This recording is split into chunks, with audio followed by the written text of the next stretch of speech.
Sumainyo ang Panginoon. At sumaiyo rin. Ang mabuting balita ng Panginoon ayon kay San Lucas. Papuri sa iyo, Panginoon.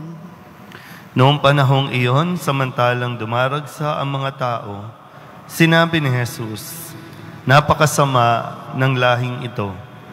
Naghahanap sila ng palatandaan mula sa langit, subalit walang ipapakita sa kanila maliban sa palatandaang inilalarawan ng nangyari kay Jonas. Kung paanong naging isang palatandaan si Jonas sa mga taga-Ninive, gayon din naman magiging isang palatandaan sa lahing ito ang anak ng tao. Sa araw ng paghuhukom, titindig ang reyna ng timog laban sa lahing ito at sila'y hahatulan niya ng kaparusahan. Sapagkat nanggaling siya sa dulo ng daigdig upang pakinggan ang karunungan ni Solomon, ngunit higit na di hamak kay Solomon ang naririto. Sa araw ng paghuhukom may titindig ang mga taga-Ninive laban sa lahing ito at hahatulan ng kaparusahan, sapagkat nagsisi sila dahil sa pangangaral ni Jonas, ngunit higit na di hamak kay Jonas ang naririto." Ang mabuting balita ng Panginoon. Pinupuri ka namin, Panginoong Hesukristo. Isang magandang umaga po sa inyong lahat.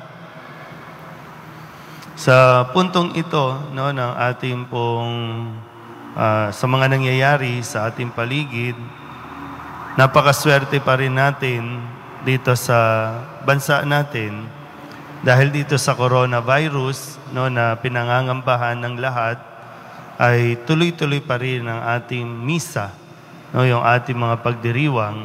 At talagang masasabi natin, at nawa, mas na-appreciate pa rin natin.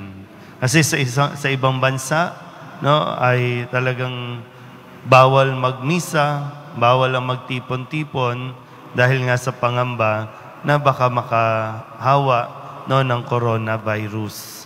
Na sana po nandun yung nararamdaman natin na para bang maswerte pa rin talaga tayo. Pero maganda na pagnilayan natin itong sinasabi ni Kristo sa mga tao noon at baka pwedeng ibato rin sa atin ngayon. Sabi nga ni Kristo, napakasama ng lahing ito dahil ayaw nilang tanggapin ang mga nakikita, mga naririnig nila tungkol kay Kristo na nagpapatunay na siya nga ang anak ng Diyos, na siya nga ang inihintay nilang Mesiyas. Kung sa atin ba, paano nga ba natin to pagninilayan? Napakasama ba ng lahing ito? Dati-rati, minsan di natin mapigilan o maiwasang ikumpara, pero dati, pag mga ganitong panahon, Kwaresma na eh. Kwaresma.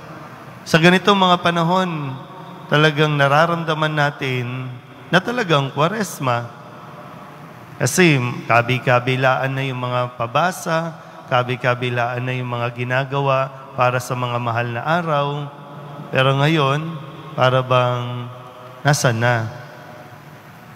Medyo, hindi ko alam kung busy na tayo, iba na yung priority natin, nawala na yung mga matatanda, yung mga nauna, at kapag nawala na sila, minsan walang nagpapatuloy.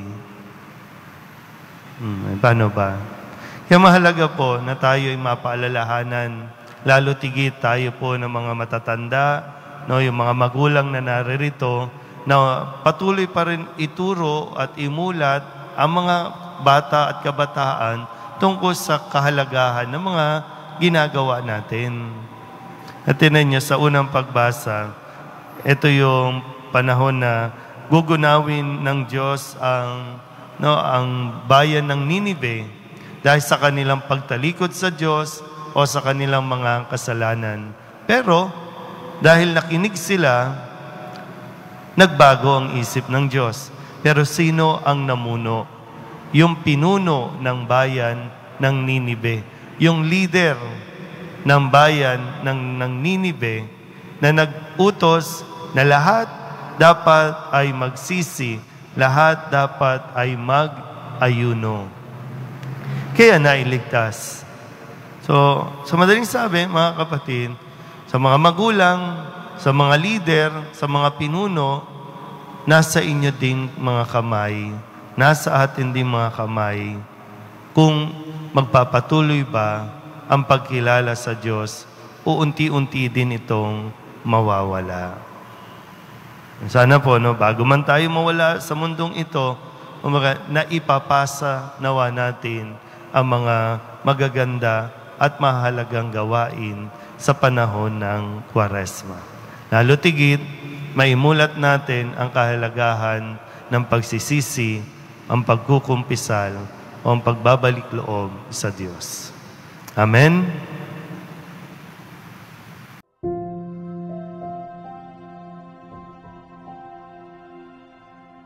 Thank you.